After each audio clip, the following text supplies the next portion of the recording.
Hello and welcome back to channel संगाइज। मेरा नाम है आशीष गायकवाड़ और स्वागत है आप सभी का फिर से एक बार हमारे इस यूट्यूब चैनल पे। दोस्तों, आज का वीडियो बड़ा ही इंटरेस्टिंग होने वाला है क्योंकि इस वीडियो में हम बात करने वाले हैं नए स्टूडेंट्स के लिए जो नया सिलेबस आया है, जो कि है सेमिस्टर पैटर्न। तो अब सेमेस्टर पैटर्न सिलेबस के बारे में हमने काफी सारे वीडियोस बनाए। कैसा पैटर्न है, कौन से सब्जेक्ट्स है, कौन से सेमेस्टर में कौन से सब्जेक्ट्स है, और बुक्स के रिगार्डिंग भी हमने इवन वीडियोस बनाए हैं। लेकिन ये जो वीडियो है, इवन मैंने एक वीडियो बनाया है जहां पर हमने डिस्कस किया है कि पैटर्न क्या रहेगा एग्जाम का। तो हर एक चीज हमने यहाँ पर डिस्कस की।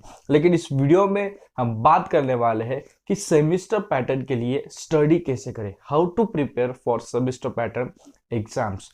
तो इस वीडियो में इसी बारे में हम डिस्कस करने वाले हैं। अगर आप चैनल पे नए हो तो चैनल को सब्सक्राइब करिए। टॉपिक पसंद आ रहा है तो जरूर वीडियो को लाइक करिए।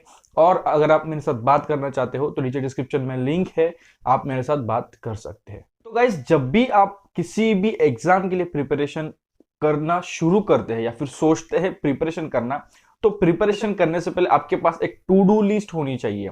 कुछ चीजें होते हैं जो आपके पास होनी चाहिए बिफोर प्रिपरेशन, ताकि आपका जो प्रिपरेशन फेज में एक बार आप चले जाओ तो वहां पर आपको कोई डिस्टर्ब करने के लिए ना हो और आप पूरी तरीके से प्रिपरेशन पर फोकस करें।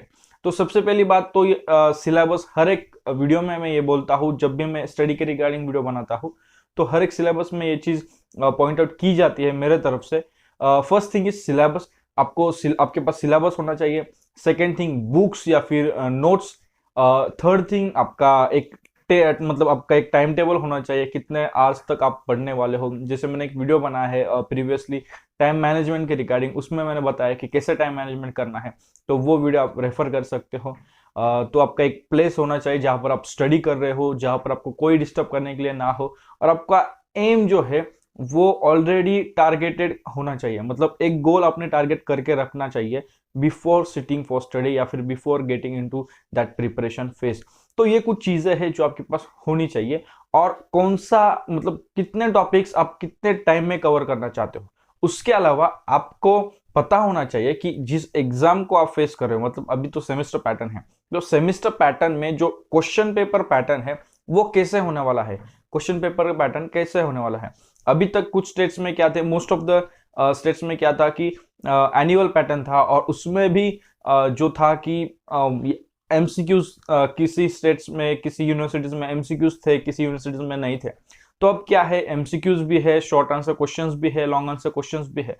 तो कौन सा क्वेश्चन, मतलब किस टाइप का क्वेश्चन कितने मार्क्स के लिए आ सकता है, तो वो है पैटर्न, वो भी आपको समझना जरूरी है। तो ये कुछ चीजें हैं जो आपके पास होनी चाहिए बिफोर प्रिपरेशन। अब बात करते हैं, जब आपके पास ये पूरा सोर्सेस आपके पास अवेलेबल है, इसे हम सोर्सेस कहेंगे, जब आपके पास पूरे सोर्सेस अवेलेबल है तो स्टडी शुरू कहाँ से करें और स्टडी करें कैसे। फर्स्ट थिंग, जब आप स्टडी करते हो तो आपके बुक्स आपके पास होते हैं, आपका सिलेबस आपके पास होते हैं, आपके इंपॉर्टेंट क्वेश्चंस, इंपॉर्टेंट नोट्स आपके पास होते हैं, और सेल्फ नोट्स बनाना जरूरी है। जब आप स्टडी करना स्टार्ट करते हो तो स्टडी करना मतलब ये है कि आपको बाय हार्ट नहीं करना, रट्टा नहीं मारना, आपको समझना है point to point, word to word, आपको एग्जैक्ट क्या बताना, मतलब एग्जैक्ट क्या है उस एक्सट्रैक्ट से, एग्जैक्ट कंसेप्ट क्या है वो आपको समझना है। अगर आप बाय हार्ट करने जाओ तो बाय हार्ट करने के लिए क्या है, डेफिनेशन आप बाय हार्ट कर सकते हो, कुछ पर्टिकुलर स्टेटमेंट्स होते हैं वो आप बाय हार्ट कर सकते हो, या फिर कुछ फिगर्स होते हैं, कुछ नाम होते हैं, कुछ नंबर्स होते हैं, उसे आपको बाय हार्ट करना है। अदर देन दैट कंसेप्ट आपको समझनी है। बीएससी नर्सिंग में भी यही चीज है। तो जब आप सिलेबस ओपन करते हो, मतलब स्टडी करने के लिए सबसे पहले तो आपके पास सिलेबस होना चाहिए। जैसे मैंने पहले भी बताया, सिलेबस के अकॉर्डिंग आप पॉइंट्स बनाइए, और जो इंपॉर्टेंट क्वेश्चंस है, तो जब भी आप स्टडी करोगे तो कंपैरेटिवली स्टडी आपको करना है, क्योंकि आपका इंपॉर्टेंट क्वेश्चंस, आपके प्रीवियस क्वेश्चंस तो हालांकि अभी नया नया पैटर्न है तो प्रीवियस क्वेश्चंस यहाँ पर आपको नहीं मिलेंगे, क्योंकि आप ही अभी न्यू बैच हो। आने वाले दिनों में फिर आप ही लोगों को क्वेश्चंस दोगे। तो अभी आपको क्या करना है, इंपॉर्टेंट जो टॉपिक्स है ना वो आपकी सिलेबस कॉपी से फाइंड आउट करने हैं। सिलेबस कॉपी में जो भी इंपॉर्टेंट क्वेश्चन है उसको ही आपको पढ़ना है। तो एक एक टॉपिक कवर करना है। मान के चलो आपने फाउंडेशन ऑफ नर्सिंग का फर्स्ट यूनिट से आपने स्टार्ट किया, तो उसमें अगर डेफिनेशन ऑफ हेल्थ है या फिर कंसेप्ट ऑफ हेल्थ है या फिर हेल्थ वेलनेस कॉन्टिन्यूम मॉडल है, तो इससे आप स्टार्ट कर रहे हो, तो एक एक एक एक करके आपको स्टार्ट करना है, एक एक चीज को आपको स्टडी करना है। तो मैं आपको बताऊंगा मैंने कैसे स्टडी किया। तो whenever I used to study, whenever जब भी मैं स्टडी करना स्टार्ट करता था, तो मैं बैठता था बुक लेके और ये सभी चीजें लेके जो मैंने पहले भी बताया, उससे रिपीट नहीं करूंगा। तो मान के चलो एक टेक्स्ट है, एक हेल्थ डिलीवरी सिस्टम के बारे में पढ़ रहा हूँ, तो मेरे साथ मेरा पेन और पेंसिल भी होती थी। तो आइदर मैं जो भी टेक्स्ट बुक रीड कर रहा हूँ उसी टेक्स्ट बुक को मैं उसी पर हाईलाइट्स करता था, सभी चीजों को हाईलाइट करके रखता था। और सेकेंड थिंग, कुछ इंपॉर्टेंट ऐसे पॉइंट होते थे जिसको मैं नोट डाउन करके रहता था, और मतलब काफी क्विक और शॉर्ट नोट्स लेके रखता था। तो इससे क्या होता था कि रीडिंग भी हो रही है और अंडरस्टैंडिंग भी हो रही है, एट द सेम टाइम मैं लिख भी रहा हूँ। अब सेमेस्टर पैटर्न के लिए ये जरूरी है कि आपको एमसीक्यूज है लॉन्ग आंसर क्वेश्चन में, शॉर्ट आंसर क्वेश्चन में आप कुछ लिख सकते हो, बट एमसीक्यूज में क्या है कि आपको पर्टिकुलर आंसर ही लिखना है। सो इन दैट केस आपको हर एक चीज पढ़ना जरूरी है। पहले ये नहीं था कि चलो यही पढ़ो वही पढ़ो, बट हर एक इंपॉर्टेंट जो भी टॉपिक है तो वो आपको पढ़ना जरूरी है, क्योंकि एमसीक्यूज में वो आएंगे। अब लेट्स सी ऑप्शंस होते हैं, कितने ऑप्शंस होते हैं, क्या है वो, जब एग्जाम शुरू हो गए तब जाकर पूरा डिटेल सामने आएगा।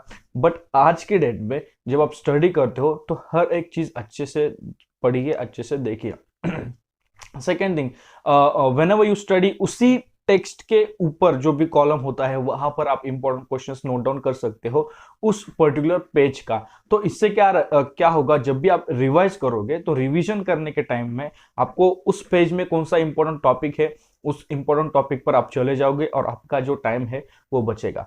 तो when ever you study, books आपके पास होनी चाहिए, सिलेबस आपको पता होना चाहिए, एग्जाम का पैटर्न आपको पता होना चाहिए, कौन से क्वेश्चंस आ सकते हैं। अब एक और तरीका है स्टडी करने का, वो है कि चलो एमसीक्यूज के लिए पहले प्रिपेयर करते हैं, फिर लॉन्ग आंसर क्वेश्चंस के लिए पहले प्रिपेयर करते हैं, शॉर्ट आंसर क्वेश्चंस के लिए पहले प्रिपेयर करते हैं। इस तरह से भी आप प्रिपरेशन कर सकते हो। जैसे कि चलो लॉन्ग आंसर क्वेश्चंस के लिए मुझे प्रिपेयर करना है, तो पहले मैं पूरे सिलेबस में ऐसे टॉपिक्स ढूंढूंगा और ऐसे टॉपिक को पढ़ूंगा जिनके ऊपर लॉन्ग आंसर क्वेश्चंस आ सकते हैं। फिर उसके बाद ऐसे टॉपिक्स पढ़ूंगा जिनके ऊपर शॉर्ट आंसर क्वेश्चंस आ सकते हैं। फिर उसके बाद 2 मार्क्स के क्वेश्चन, फिर उसके बाद एमसीक्यूज के लिए मैं पढ़ूंगा। तो ऐसे क्या होता है, फिल्टर्स लॉन्ग आंसर क्वेश्चन में काफी कुछ टॉपिक कवर होता है, फिर वही शॉर्ट आंसर में आपको हेल्प करेगा, वही आपको छोटे क्वेश्चंस में और वही एमसीक्यूज में आपको हेल्प करेगा। बट ये चीज ध्यान में रखिए, एमसीक्यूज के लिए जब आप पढ़ रहे हो सेमेस्टर पैटर्न के लिए, तो आपको हर एक इंपॉर्टेंट डिटेल आपके पास मतलब आपका होना चाहिए, क्योंकि एमसीक्यूज में आप कुछ भी लिख दो उसके लिए आपको मार्क नहीं मिलेगा। अगर आंसर सही है तो ही आपको मार्क्स मिलेंगे, अगर नहीं है तो 0 मिलेंगे। शॉर्ट आंसर या फिर लॉन्ग आंसर क्वेश्चन में क्या होता है कि एटलीस्ट जब भी आप कुछ अटेम्प्ट करते हो, चाहे वो गलत हो या फिर सही हो, एटलीस्ट अटेम्प्ट करने के लिए कुछ मार्क्स आपको मिलते हैं। But that is not the same about MCQs. तो इस चीज का आपको ध्यान रखना है एंड इस प्रकार से आपको स्टडी करना है। अगर स्टडी के रिगार्डिंग आप मुझसे बात करना चाहते हो तो आप मेरे कंसल्टेशन कॉल हमारे साथ बुक कर सकते हो, हमारे साथ बात कर सकते हो, डिस्कस कर सकते हो।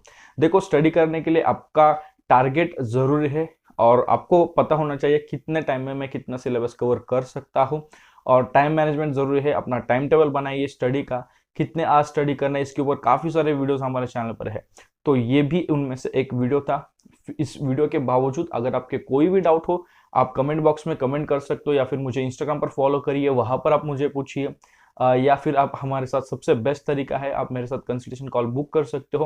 एंड कंसल्टेशन कॉल में जब हम कॉल करेंगे आपको, तो वहां पर आप आपके डाउट्स पूछकर आप आपके डाउट्स क्लियर करवा सकते हो।